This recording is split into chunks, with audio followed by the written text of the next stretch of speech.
Hello दोस्तों, कैसे हैं आप लोग। और आई थिंक सब लोगों की तैयारी अच्छी चल रही होगी। आरपीएस एसीएफ की जो टेस्ट सीरीज का लिंक है वो डिस्क्रिप्शन में मिल जाएगा। जिन्होंने अब तक ज्वाइन नहीं किया है वो ज्वाइन कर सकते हैं और प्रिपरेशन को बूस्टअप कर सकते हैं। देखो दोस्तों, अब तक हमने ordinary and partial differential equation में मोस्टली सारे टॉपिक्स कवर कर लिए हैं। और इससे पहले जो हमने पढ़ा था वो लैग्रांज मेथड पढ़ा था। तो जिन्होंने अब तक वो नहीं देखे हैं लेक्चर वो देख लेना। इसके बाद में चार पिट मेथड आता है पार्शियल डिफरेंशियल इक्वेशन के लिए। देखो, जैसा कि मैंने बताया था, चार पिट जो मेथड होता है वो किसके लिए होता है। First of all, non linear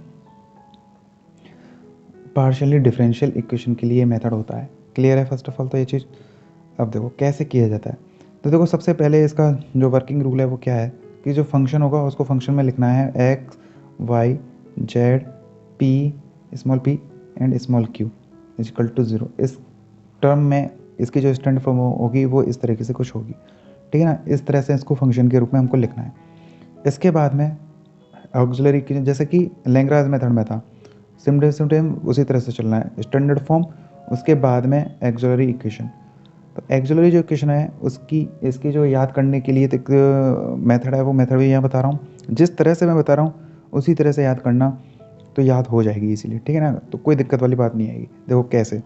सबसे पहले यहाँ लिखो d x d y d z, क्योंकि कितने टर्म है 5, इक्वल टू डी पी, ठीक है, और इधर डी क्यू। ठीक है भाइयों, ऐसा हो जाएगा। सबसे पहले d x d y d z d p d q, ये लिखने का तरीका है, याद करने का तरीका बता रहा हूँ। इसके बाद देखो, एक्स वाई जेड जो हैं उसके नीचे एक्स वाई और जेड के टर्म नहीं आएंगे। उसके नीचे किसके टर्म आएंगे, पी एंड क्यू के टर्म आएंगे, क्योंकि पी और क्यू के नीचे एक्स वाई जेड के टर्म आएंगे। क्लियर है। देखो, सबसे पहले डी एक्स अपॉन क्या आएगा। तो देखो डी एक्स अपॉन यहाँ लिखना है। सबसे पहले पहला जो टर्म है वो याद ही करना पड़ेगा, del f upon del p minus का, ठीक है। अब इक्वल टू इसके y के नीचे क्या आएगा, del f upon del q minus का, कोई दिक्कत। x के नीचे del f upon del p और del f upon del q y के नीचे। इसका डी जेड जो होगा वो यही आएगा, लेकिन p और q से मल्टीप्लाई करके लिखना है। इधर p का मल्टीप्लाई इधर q का मल्टीप्लाई, p से p का मल्टीप्लाई q से q का मल्टीप्लाई। तो क्या हो जाएगी equation, minus of p del f upon del p minus of q del f upon del q, कोई दिक्कत। इसके बाद डी पी। अब डी पी के नीचे किसके टर्म आएंगे, एक्स और वाई के टर्म आएंगे, एक्स वाई जेड के टर्म आएंगे, ठीक है ना। ऐसे मान के चलो, ये ट्रिक है, कोई रूल नहीं है, ये ट्रिक है, बस इतना समझ लो। देखो डी पी के नीचे जो आएगा, इधर तो कोई दिक्कत नहीं आई ना किसी को, नहीं भी आनी चाहिए यार, एकदम ईजीएस्ट मेथड बता रहा हूँ। देखो d p upon del f upon del x, ऐसे लिख लो, plus del f upon del x और del f upon del z, ऐसा करके लिख लो। डी क्यू अपॉन, अब क्योंकि एक्स का टर्म आ चुका है तो बचा कितना, del f upon del y plus del f upon del z, कोई दिक्कत नहीं। बस यहाँ पे मल्टीप्लाई कर दो स्मॉल पी का और यहाँ मल्टीप्लाई कर दो स्मॉल क्यू का। तो याद करने की ज़रूरत नहीं है, इजी है। बताना मैंने कैसे बताया उसी तरीके से चलना है। डी सबसे पहले d x d y d z d p d q. उसके बाद में पहला एक्स के नीचे del f upon del p, इसके नीचे del f upon del q, और इन दोनों से मल्टीप्लाई पी और क्यू करके डी जेड तक हो गया काम। डी पी के लिए del f upon del x plus del f upon del z, similarly बस एक्स की जगह वाई और पूरा के पूरा वैसे ही बस पी और क्यू से मल्टीप्लाई कर देना है। तो यही होती है ऑक्सिलरी इक्वेशन, ठीक है ना। जैसे कि लैग्रांज इक्वेशन जो बताई थी उसमें क्या थी auxiliary equation, d x upon p d q D Y upon q और डी जेड अपॉन आर। अब इसी को तो सॉल्व करना है, हर जगह मेथड क्या है सेम है। अब इसको क्या करना है, सॉल्व करना है, सॉल्व एक्सिलरी इक्वेशन, ठीक है। एक्सिलरी इक्वेशन को सॉल्व करके क्या निकालना है, वैल्यू फाइंड करनी है किसकी, स्मॉल पी की एंड स्मॉल क्यू की in terms of x y and z, ठीक है ना। यानी पी जो आएगा वो किस तरीके से आएगा, फंक्शन होगा एक्स वाई एंड जेड का, और क्यू जो होगा वो फंक्शन होगा किसका, एक्स वाई एंड जेड का। बोलो कोई दिक्कत। तो भाई ये जो मेथड जो मैं बता रहा हूँ ये क्या क्वेश्चन के अभी क्वेश्चन करके भी मैं आपको बताऊंगा। तो क्वेश्चन के थ्रू क्या है, एकदम चीज़ें क्या हो जाएंगी, एकदम क्लियर हो जाएंगी। लेकिन इस सब को सॉल्व करने के लिए इंटीग्रेशन जो है ना वो आना बहुत मस्ट है। अगर इंटीग्रेशन नहीं आता तो आप इसको सॉल्व नहीं कर पाएंगे, ठीक है ना। तो इंटीग्रेशन क्या है, मस्ट है। तो यहाँ से क्या हो जाएगा, देखो इस तरीके से ऑक्सिलरी इक्वेशन को सॉल्व करके पी और क्यू की वैल्यू मिल जाएंगी, ठीक है ना। इसके बाद कंप्लीट जो सॉल्यूशन होगा, जो इसका इसका चारपेट मेथड के लिए जो इक्वेशन होगी, इसका जो सॉल्यूशन होगा ना, वो होगा d z is equal to, क्योंकि पी और क्यू की वैल्यू अपने फाइंड कर ली, तो वो हो जाएगा small p D x plus small q D y. इसमें इक्वेशन को रख देना है, पी और क्यू की वैल्यू जो फाइंड की है उनको इसमें रख देना है, और इसमें रख देने के बाद में क्या करना है, सबको पता होना चाहिए, बाई इंटीग्रेशन कंप्लीट सॉल्यूशन मिल जाएगा, कोई दिक्कत। सिमिलरली लैग्रांज मेथड है, बस एक्जुलरी इक्वेशन को सॉल्व करना है, वहाँ कुछ और थी यहाँ कुछ और है, इसको सॉल्व कर लिया, पी और क्यू की वैल्यू फाइंड कर ली, d Z equal to P D x plus q D Y में पी और क्यू की वैल्यू को रख दो, इंटीग्रेशन करने के बाद में कंप्लीट सॉल्यूशन मिल जाएगा। बस इंपॉर्टेंट क्या है इसका इंटीग्रेशन, अगर इंटीग्रेशन में सॉलिड है तो इसका सॉल्यूशन में आप नहीं रोकोगे। और ध्यान देने वाली बात यह है कि चार पट मेथड जो होगा उसमें 5 जो होंगे वेरिएबल आएंगे, ये इसकी पहचान होगी। और लैग्रांज मेथड के लिए स्टैंडर्ड फॉर्म मैंने बताई थी, p p plus q q equal to r, कोई दिक्कत नहीं होनी चाहिए आई थिंक। तो यहाँ तक समझ में आया होगा। इसके बाद क्वेश्चन करते हैं और क्वेश्चन के थ्रू अब देखो दोस्तों, ये क्वेश्चन है, क्वेश्चन, इस क्वेश्चन को सॉल्व करना है। P square minus q square equal to x of y. First of all this is the non linear equation, ठीक है। कैसे पहचान की इसकी, पी स्क्वायर क्यू स्क्वायर है यानी कि क्या है, नॉन लीनियर तो है, क्लियर। और एक्स और वाई यानी कि कितने वेरिएबल हो गए इसमें, total 4, p q x and y. तो कौन सा मेथड लगेगा, चार पिट मेथड लगेगा, डजेंट मैटर कि 5 ही होने चाहिए, ठीक है। लेकिन क्योंकि किसकी तरह नहीं है ये इक्वेशन, लैग्रांज मेथड के स्टैंडर्ड फॉर्म में नहीं है, इसलिए चार पिट मेथड लगाना है, ठीक है। और नॉन लीनियर भी है, तो ये तो डाउट क्लियर हो गया कि कब अप्लाई करना है कब अप्लाई नहीं करना। तो देखो सॉल्यूशन देखते हैं इसका। तो पार्शियल डिफरेंशियल जो इक्वेशन दी हुई है वो किस तरह से दी हुई है, जैसे क्वेश्चन आपको दे देगा कि सॉल्व बाई चार पिट मेथड वगैरह कुछ भी है ना, पिट मेथड वगैरह ऐसा कुछ भी दे देगा, तो आपको क्या है, जितना क्वेश्चन करोगे उसके थ्रू आपको आइडिया लग जाएगा कि क्या पूछ रहा है। तो देखो क्या है कि सॉल्यूशन पार्शियल डिफरेंशियल इक्वेशन दी है वो क्या है, ये दी हुई है। तो सबसे पहले इसको किस में एडजस्ट करना है, फंक्शन में। फंक्शन क्या हो जाएगा, देखो ये p square minus q square minus x plus y equal to 0 हो जाएगा, कोई दिक्कत नहीं। यानी कि एक तो इसको मैं कैसे लिख सकता हूँ, function of x y z p and q, ठीक है। क्या हो जाएगा वो, p square minus q square minus x plus y. This is equation number 1 बन गई इक्वेशन। पता लग गया कि चार पिट मेथड अप्लाई होगा कि नहीं होगा। इसके बाद में क्या करना है, ऑक्सिलरी इक्वेशन, सबसे पहले उसको लिख ही लो। क्या हो जाएगी ऑक्सिलरी इक्वेशन, देखो दोबारा लिख के बता रहा हूँ याद करने का तरीका, d x equal to D y equal to D z is equal to d of p equal to d of q. I think there is no problem. तो डी एक्स के नीचे क्या आ जाएगा, सबसे पहले del f upon del p, del y के नीचे क्या आ जाएगा, माइनस का del f upon del q, p और क्यू से मल्टीप्लाई कर दो, तो minus P of del f of upon del p minus q times of del f upon del q. अब बात आ गई डी पी की। तो जैसे डी पी की बात आती है तो हमको पता लगना चाहिए कि एक्स और वाई के टर्म में लेनी है मोस्टली, यानी कि एक्स और जेड के टर्म में। तो del f upon del x और plus del f upon del z, del f upon x नहीं आएगा, क्या आ जाएगा, वाई आ जाएगा, और plus del f upon del z, क्योंकि पी है तो पी से मल्टीप्लाई और यहाँ क्यू है तो यहाँ पर क्यू से मल्टीप्लाई। दिस इज इक्वेशन, ठीक है ना। अब इसमें क्या करना है, ये सारी वैल्यू फाइंड करनी है नीचे वाली, ठीक है। तो सबसे पहले निकालना है del f upon del p. तो देखो del f upon del p क्या हो जाएगा बताओ, del f upon del p यानी कि क्या करना है, पार्शियल डिफरेंशिएशन करना है पी के टर्म में। तो पी के टर्म में क्या हो जाएगा यहाँ पे 2p,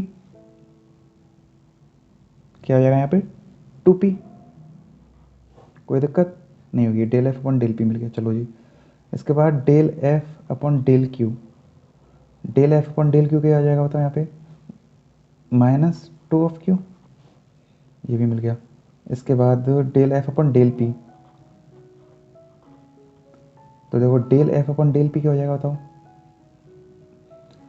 कर चुके हैं, सॉरी ये तो कर चुके हैं, del f upon del q और ये सब कर चुके हैं। Del f upon del x बताओ, देखो del f upon del x कितना हो जाएगा, डेल अपॉन डेल एक्स हो जाएगा -1, ठीक है। और del f upon del z कितना हो जाएगा, del f upon del z हो जाएगा 0, और del f upon del y कितना हो जाएगा, del f upon del y हो जाएगा 1, ठीक है ना। सारी वैल्यू को इसमें रख देना है। देखो यार, देखो इसमें 4 पिट मेथड में और लैग्रेंज मेथड में कोई प्रॉब्लम नहीं है। कहने का मतलब ओवरऑल पार्शियल डिफरेंशियल इक्वेशन में कोई दिक्कत नहीं है। पार्शियल डिफरेंशियल इक्वेशन का जैसे ही क्वेश्चन आएगा 2 ही मेथड पूछेगा, दोनों ही ब्रह्मास्त्र हैं, कोई भी मेथड से पूछ ले, आपको करना लैग्रेंज और 4 पिट मेथड से है, ठीक है। क्योंकि इनसे क्वेश्चन जो है वो सॉल्व हो जाएगा। जैसे ही लैग्रेंज मेथड आए तो उसका स्टैंडर्ड फॉर्म को पता है, जैसे नॉन लीनियर आ जाए तो 4 पिट मेथड लगा देना है। इन दोनों को लगाने के लिए बस पता होना चाहिए ऑक्सिलरी इक्वेशन, लैग्रेंज की भी आपको इजीली पता है, अगर वो पता है तो सॉल्व हो जाएगा। उसी तरीके से 4 पिट मेथड की अगर ये इक्वेशन याद है ऑक्सिलरी इक्वेशन, तो क्वेश्चन सॉल्व हो जाएगा। इसलिए इंपॉर्टेंट दिस। अब देखो सारी वैल्यू को रख देते हैं, तो d x upon del f upon del p कितना है -2p, ठीक।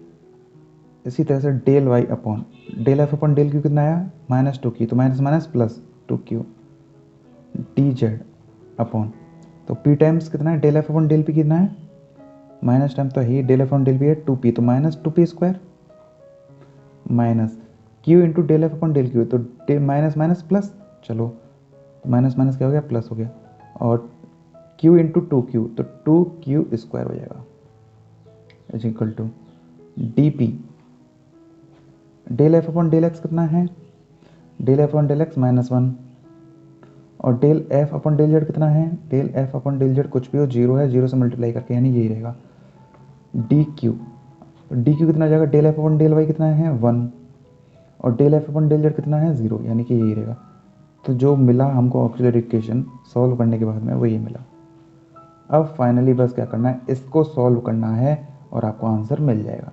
अब बात करते हैं सॉल्यूशन आएगा कैसे। तो नोट वाली बात यहाँ पे ये है कि P और Q जो हैं इस तरीके से सॉल्व करो कि X में मिले, P और Q चाहिए ना आपको, तो ओवरऑल X में ही मिले और Q मिले तो वो Y में मिले, मतलब एक ही इक्वेशन में मिले, जिससे क्या है X और Y दो वेरिएबल ना फंसे। आपको कोशिश यही करनी है। अगर ऐसा हो पा रहा है तो क्वेश्चन बहुत ईजी हो जाएगा, अगर नहीं हो पा रहा है तो क्वेश्चन बहुत डिफिकल्ट हो जाएगा। मोस्टली ईजी ही पूछा जाएगा, इसलिए टेंशन लेने वाली बात कोई है नहीं। देखो इसमें अगर मैं पेयर बनाऊंगा तो मैं बनाऊंगा d x upon two p और डी पी वाला। क्यों बनाऊंगा, क्योंकि एक्स का ही टर्म आ रहा है ओनली। बात समझ में आ रही है, मतलब इक्वेशन जो होगी वो एक्स में ही सॉल्व हो जाएगी। इसी तरह से क्यू वाले के लिए ये वाला ले लेंगे, सेकंड एंड लास्ट वाला। तो ऐसा करने से क्या है, इक्वेशन एक ही वेरिएबल में मिल जाएगी, इसलिए इजीली सॉल्व हो जाएगा। ठीक है, तो करते हैं। देखो सबसे पहले मैं ले रहा हूँ इसमें d x upon -2p is equal to d p upon -1, minus से माइनस कैंसिल, यानी कि लिख सकता हूँ d x equal to 2p d p. ठीक है, क्या कर देना है, इंटीग्रेशन कर देना है। ठीक है, इंटीग्रेशन आना बहुत ज़रूरी है। तो डी एक्स क्या हो जाएगा, एक्स इजिकल टू कितना हो जाएगा यहाँ से बताओ, ये हो जाएगा p का इंटीग्रेशन क्या होगा, पी स्क्वायर बाई 2, 2 से 2 कैंसिल यानी पी स्क्वायर मिलेगा, और प्लस कोई कांस्टेंट a। कोई दिक्कत नहीं होनी चाहिए। तो यहाँ से अगर मैं p की बात करूँगा, क्योंकि वैल्यू मुझको किसकी फाइंड करनी है, d z equal to P D x plus के क्यू डी वाई में क्या रखना है, p और q की वैल्यू फाइंड करनी है, p और q को रखना है। तो p यहाँ से क्या मिल जाएगा, p मिल जाएगा यहाँ से x माइनस a और स्क्वायर रूट, कोई दिक्कत नहीं होगी। अब अगर प्लस माइनस की बात है तो प्लस माइनस लगा लो, कोई दिक्कत नहीं है। ठीक है, क्या मिल गया, p इजकल टू, नोट यहाँ मैंने देखो यहाँ लिखा नहीं है, लिख लो कि इस तरीके से सॉल्व करना है कि वेरिएबल सिंगल ही हो। अगर याद रख सके तो रख लेना है इसको, है ना, रख लेना। अब देखो दूसरा ले रहा हूँ मैं group d Y upon 2q is equal to d q upon 1, ये वाला। ठीक है, तो यहाँ से देखो क्या मिल जाएगा, d y is equal to 2q and d q. तो यहाँ से y इक्वल टू क्या मिल जाएगा दोस्तों, क्यू स्क्वायर बाई 2, 2 से 2 कैंसिल यानी कि क्यू स्क्वायर और एक कांस्टेंट p। ठीक है, यहाँ से क्यू क्या मिल जाएगा, y माइनस बी और स्क्वायर रूट, और प्लस माइनस लगाओ तो लगा लो। तो इस तरीके से किसकी वैल्यू मिल गई, p एंड q की वैल्यू मिल गई। अब आपको पता है क्या करना है, p और q की वैल्यू का इसमें पुट कर देना है, किसमें, d Z equal to P D x plus के क्यू डी वाई में। चलो करते हैं।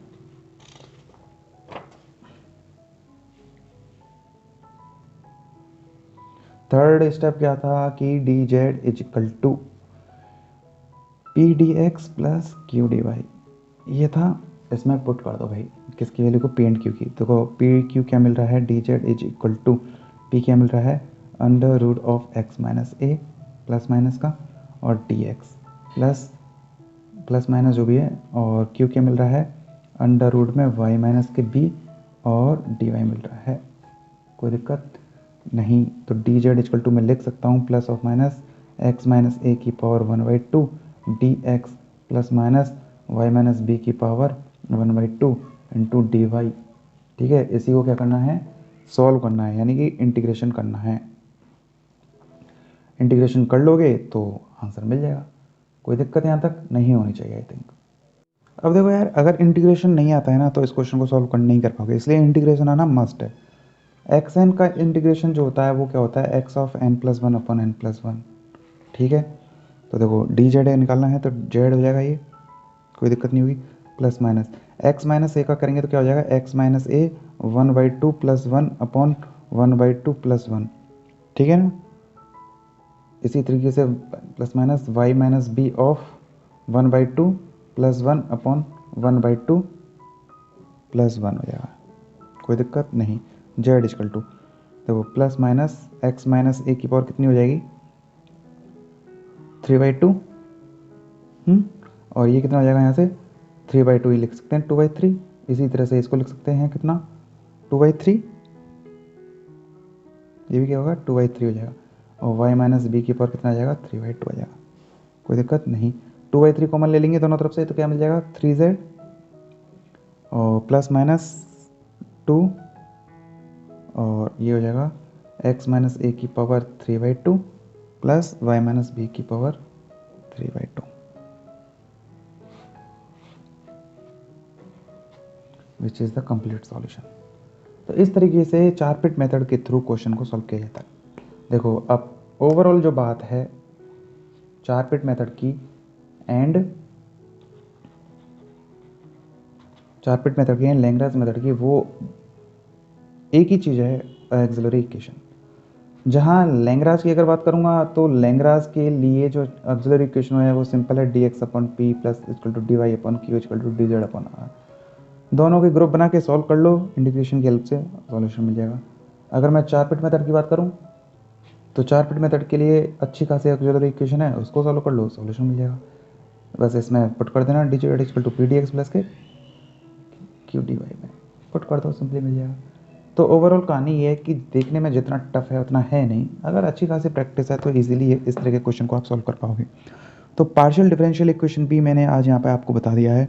तो ओवरऑल जो कहानी है इस चैप्टर की ordinary and partial differential equation की, वो मैंने कंप्लीट सारे टॉपिक्स करा दिए हैं, इसके बारे को जाना है नहीं। डिफरेंशिएशन एंड इंटीग्रेशन के जो भी फार्मूलाज हैं वो मैं सारे किसी एक वीडियो लेक्चर में बना के बता दूंगा आपको, जिससे एक ही जगह पे आपको सारे फार्मूले मिल जाएंगे। ठीक है, आई थिंक इस वीडियो लेक्चर की हेल्प से आपके जितने भी मैंने ordinary and partial differential equation के लेक्चर मैंने आपको बताए हैं वो आपके लिए यूज़फुल रहे होंगे आपकी प्रिपरेशन के लिए। फिर भी कोई डाउट हो कमेंट करके पूछ लेना, नेक्स्ट वीडियो में स्टार्ट करेंगे नेक्स्ट चैप्टर। और यार लाइक करना, कमेंट करना, शेयर करना अपने दोस्तों के साथ एंड सब्सक्राइब भी कर लेना अगर हेल्पफुल हो तो, अदरवाइज़ कोई दिक्कत वाली बात है नहीं। एंड अच्छी बात यह है, अगर ये चीज़ आपके लिए अगर यूज़फुल है तो इससे अच्छा कुछ भी नहीं है। एंड मिलते हैं नेक्स्ट वीडियो में, बाय बाय, टेक केयर।